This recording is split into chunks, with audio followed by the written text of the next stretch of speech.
Saya tak pandailah pilih lembu untuk korban. Macam mana kalau peniaga tu tipu saya bagi lembu yang tak elok? Kalau bab tak pandai nak pilih lembu korban, insya-Allah kita boleh belajar. Yang pertama, yang penting sekali, korang kena tahu syarat sah untuk ternakan korban.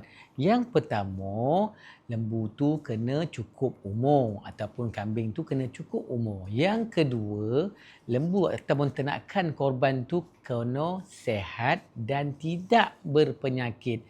Yang ketiga, lembu tu tak ada cacat. Yang keempat, yang paling penting sekali, ternakan korban tu kena disembelih pada hari-hari tasyrik, iaitu pada 10 Zulhijrah, seboleh, 2 boleh dan 3 boleh. Yang kedua, macam mana kalau kena tipu dan sebagainya? Yang penting, carilah pembakar-pembakar yang bertauliah ataupun carilah pembakar yang dah biasa buat, yang dah ada track record dalam negara kita, dalam masyarakat setempat, dan korang pilih. So insya-Allah korang tak kena tipu. So apa lagi? Yang tak faham lagi tu, yang kalau ada soalan-soalan lain, kau tanya banyak-banyak kat bawah tu, insya-Allah dan layan satu-satu. Assalamualaikum warahmatullahi wabarakatuh.